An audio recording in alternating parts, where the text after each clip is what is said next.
የሰዓቱ ሰበር መረጃዎች በዛሬው ዕለት ከደመጡ እጅግ ወሳኝ ርዕሰ ጉዳዮች መካከል ፋኖ ከመሸ የብአዴንን ስብሰባ ሰብሮ በመግባት በርካታ አመራሮችን መግደሉ ተነገረ።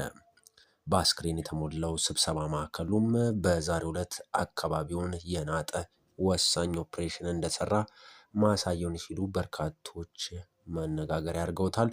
የት አካባቢ የሚለውና የትኞቹ አመራሮችስ ተደመሰሱ በዝርዝር የምንመለከተው ነው የሚሆነው። ፋኖ ዘመነ በመራው ውጊያ ወሳኝ ሁለት ስትራቴጂካዊ ከተሞች ነፃ መውጣታቸው ተረጋገጠ። ሁለቱ ወሳኝ ስትራቴጂካዊ ከተሞች እነማን ናቸው የሚለውን ፋኖ ዘመነ የመራው ውጊያስ እንዴት በድል ተጠናቀቀ የሚለውንም ዝርዝር መረጃ ደርሶናል። ወደ እናንተ በዚህ የመረጃ ሰዓት የሚቀርበው ሌላኛው ዝርዝር መረጃ አድርጌዋለሁ። ከዚህ በተጨማሪ በሁለት አውደ ውጊያዎች ላይ ከፍተኛ ጄኔራሎችን ያጣው የብልጽግናው ሰራዊት ዝግ ስብሰባ ላይ ተጠምዶ መዋሉ ተነገረ።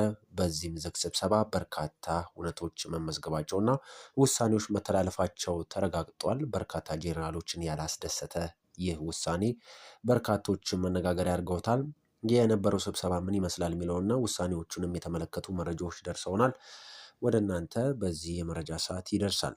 ውድ ተመልካቾች እነዚህን ጨምሮ በርካታ ሊደመጡና ወደ እናንተ ቢደርሱ ይጠቅማል ያልኳቸውን ሌሎች አጫጭርና ወሳኝ ወቅታዊ መረጃዎችን ጨምሬ ለሚቀጥሉት ከ10 ደቂቃ በላይ ከኔ ጋር ስትቆዩ ወደ እናንተ የማደርስ ነው የሚሆነው። በቅድሚያ ግን ለዚህ ቻናል አዲስ የሆናችሁ ቤተሰቦች ካላችሁ ይህ ሁሉ በእጄ መረጃ የተሰኘ የመረጃ ሰዓት የምናቀርብበት ቻናላችን ነው። ሰብስክራይብ ካላረጋችሁና ይህንን ቻናል ለመጀመሪያ ጊዜ እያያችሁ ከሆነ ሰብስክራይብ በማድረግ እንዲሁም ቪዲዮውን ላይክ እና ሼር በማድረግ እንዲጀምሩ በአክብሮት ጠየቅኩኝ። እኔ በቀጥታ ወደ መረጃዎቼ ላቅና። መልካም ቆይታም በእኔ በኩል ተመኘውላችሁ።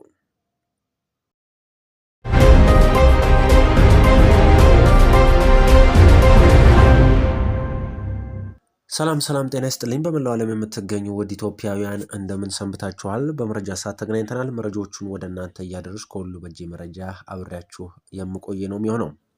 15ኛ ክፍለ ጦር የሰሜን ወሎ ዞን መቀመጫ ከሆነችው ወልዲያ ከተማ በ15 ኪሎ ሜትር ብቻ ርቀት ላይ የምትገኘው ሳንቃ ከተማ ሰፊና ከባድ አውደ ውጊያ በማካሄድ ድል ተጎናጸፈ።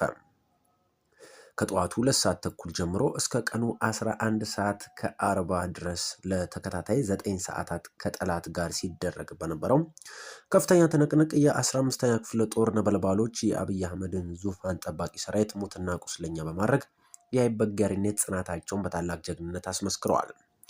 በተመሳሳይ ወቅት ከበቅሎ ማነቂያ አቅጣጫ ለዙፋን ጠባቂው ኃይል ድጋፍ ለመስጠት የመጣው ተጨማሪ የጠላት ጦር በጀግናው ፋኖ አይቀጡ ቅጣት ተቀጥቶ የደረሰበትን ኪሳራ ተሸክሞ በውርደት ወደ መጣበት በቅሎ ማነቂያ ለመፈርጠጥ ተገዷል።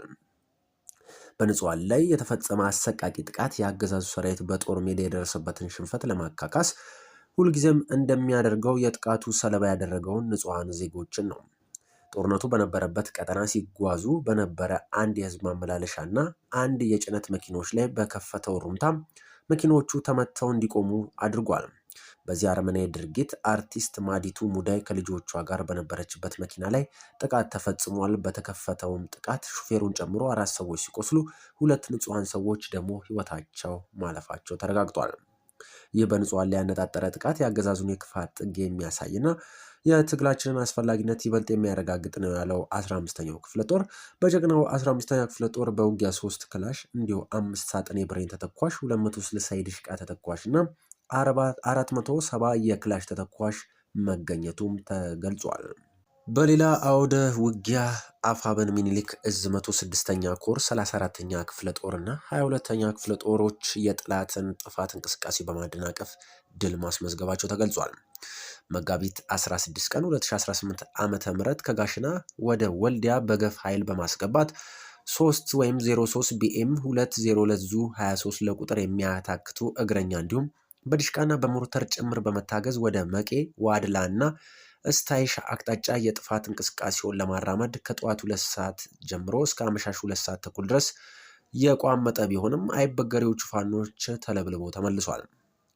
በመጋቢት 17 2018 ዓ.ም እንዲሁ መራር ሽንፈትን የተከናነበው የጠላት ብርሃኑ ጁላ ሰራዊትም ለበቀል ተነሳስቶ የቆጡን አውርድ ብላ የብብቷን የሆነበት አገዛዙም በሁለት ክፍለ ጦሮች ተናዳፊ ተርቦች ቅንድቡን ሲባል ውሎ አምሽቶም ወደ የመጣበት ቁስለኛውን ተሸክሞ እንዲያፈገፍግም ተገዷል። በዚህም አስክሬኑንና ቁስለኛውን በትከሻው ተሸክሞ የሚመለሰው የብልጽግና ወንበር አስጠባቂው ጥምር ሰራዊት ተብሎ የሚጠራው ኃይል ዛሬም የዘወትር የጥፋት እጆቹን ተሸንፎ ሲመለስ በሲቪሊያን አማራዎች ላይ ሰንዝሮ ጥፋት መፈጸሙ ተረጋግጧል። በዚህም ወይዘሮ ትሩሴት ሰጠኝና በአቶ ሲሳይ አበራ የተባሉ ግለሰቦች ከመኖሪያ ቤታቸው ድረስ ዘልቆ በመግባት መረሸኑም እጅግ አሳዛኝ መሆኑን የዓይን እማኞች ከስፍራው ያደረሱ መረጃ ይጠቁማል። ውድ ተመልካቾች በሌላ ዝርዝር መረጃ በዛሬው ዕለት በስብሰባ የነበሩና እንዲሁም በትላንትናው ዕለትም ጭምር ከፍተኛ የአገዛዙ ቡድን ጄኔራሎች እንዲሁም ካድሬዎች በአማራ ክልል በተለያዩ ከተሞች ስብሰባ ዝግ እያደረጉ ነው የሚገኙት። በዚህም በሁለት አካባቢ ላይም የፋኖ ልዩ ተወርዋሪ ክንድ በኦፕሬሽኑ በእነዚህ ስብሰባ ማዕከላት ገብቶ ልዩ ኦፕሬሽን መስራቱ ተገልጿል። በርካታ አመራሮችንም እንዲሁ መረሸኑ ጭምር ነው የተረጋገጠው። ከነዚህ ቦታዎች አንዱ ጎንደር አካባቢ 02 ቀበሌ አዳራሽ ተብሎ የሚጠራው አካባቢ ላይ የብአዴንና እንዲሁም ከአገዛዙ ቡድን ጄኔራሎች ጋር በተውጣጣ አካባቢው ላይ የሚገኘውን የጥምር ጦር በስብሰባ ላይ በጣዱበት ሰዓት ልዩ ኦፕሬሽን በመስራት እንግዲህ በርካታ አመራሮችን መግደሉን አፋብን ገልጿል። በአማራ ክልል ባለው ግጭት ምክንያት በደቡብ ጎንደር ዞን እንዲሁ ከ25 በላይ መንግስት አመራሮች መገደላቸው ነው የተገለጸው። ከነዚህ መካከል አቶ ደሳለኝ አስራድ የክልሉ ርዕሰ መስተዳደር የኢኮኖሚ አማካሪ በዛሬው ዕለት መደምሰሱ ተገልጿል።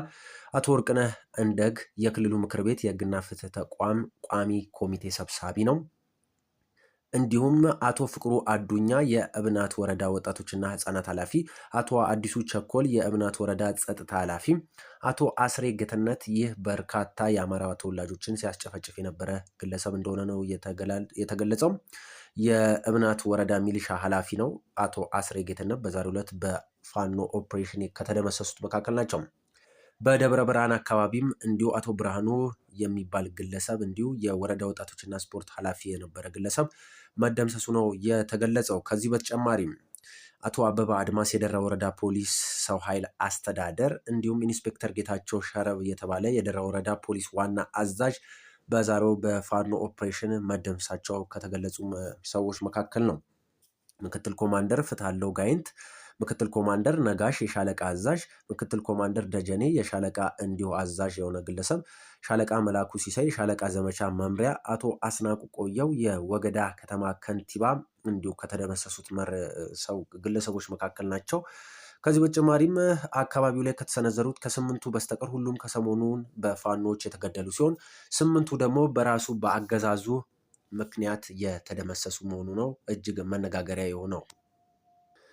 ውድ ተመልካቾች በሌላ አሳዛኝ መረጃ በኦሮሚያ ክልል ከተሰማሪ አገዛዙ ወታደራዊ ኃይል መካከል በማዕከላዊ ዕዝ የአማራ ተወላጅ የሆኑ 10 የሬጅመንት አዛዦች፣ 3 ምክትል የሬጅመንት አዛዦች፣ 5 የሻምበል አዛዦች ሲገደሉ ገዳዩ ቡድን በህቡ የተደራጀው በዛው በእዙ ውስጥ የሚገኝና በእዙ አዛዦች የሚመራ ነው ብለዋል ወታደራዊ ምንጮችም። በሌተናል ጄኔራል ዘውዱ በላይ የሚመራው ማዕከላዊ ዕዝ በኦሮሚያ ክልል የተለያዩ አካባቢዎች ተሰማርቶ እንደሚገኝ የተረጋገጠ ሲሆን እዙ በክልሉ ስምሪት ከተሰጠው ቀን ጀምሮ በሚካሄዱ ውጊያዎች በርካታ ወታደሮች ያለቁበት ይገኛል። በርካቶችን ደግሞ የኦሮሚያ ክልል መንግስት አስገድሎበት እንደሚገኝ ነው መረጃዎች ከስፍራው የደረሱ ነው። በክልሉ በማዕከላዊ ዕዝ በተጨማሪ ማዘዣውን ነቀምቴ ኩምሳ ሙርዳ ቤተመንግስት ውስጥ ያደረገው በሜጀር ጄኔራል አማረ ባህታ የሚመራው ምዕራብ ዕዝም ከእዙ 1/3 የሚሆነው ኃይል ከነሙሉ ትጥቁ ከድቶ ወደ ኦሮሚያ ልዩ ኃይል መቀላቀሉን ከወታደራዊ ምንጮች ለማረጋገጥ ችለናል። የማዕከላዊ ዕዝ ዋና አዛዡ ሌተናል ጄኔራል ዘውዱ በላይ ከሁሉም የእዙ ክፍሎች ከተውጣጡ ታክቲካል እና ኦፕሬሽናል አመራሮች ጋር የእዙን ግዳጅ አፈጻጸም በተመለከተ ከየካቲት መጨረሻዎችና መጋቢት መጀመሪያዎቹ ቀናት ጀምሮ ባሉት 10 ተከታታይ ቀናት ግምገማ ማድረጉ ታውቀዋል።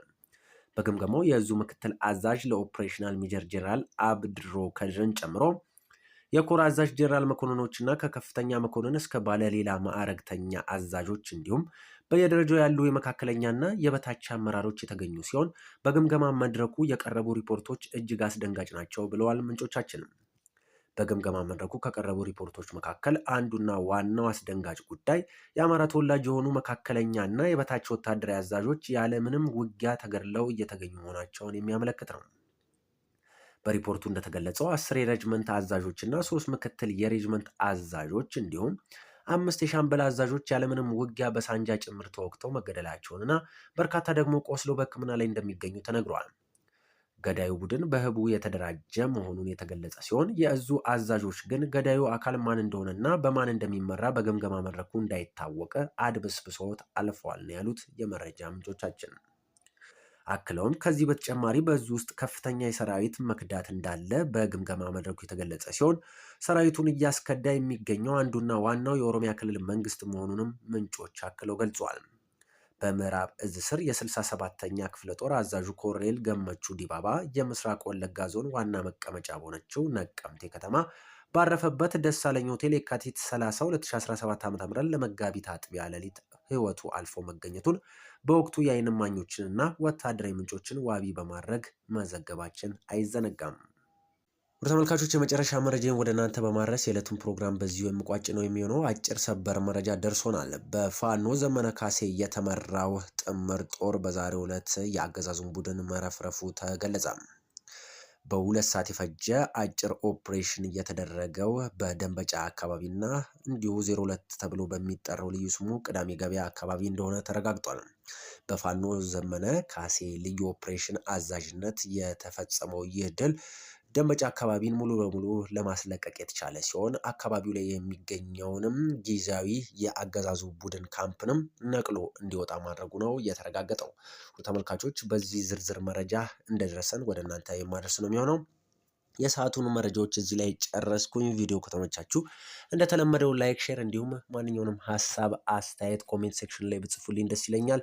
ሀገራችን በህዝቦቿ ጥረት ታፍራና ተከብራ ለዘላለም ትኖር። ብሩህ ቀን በእኔ በኩል ተመኘውላችሁ።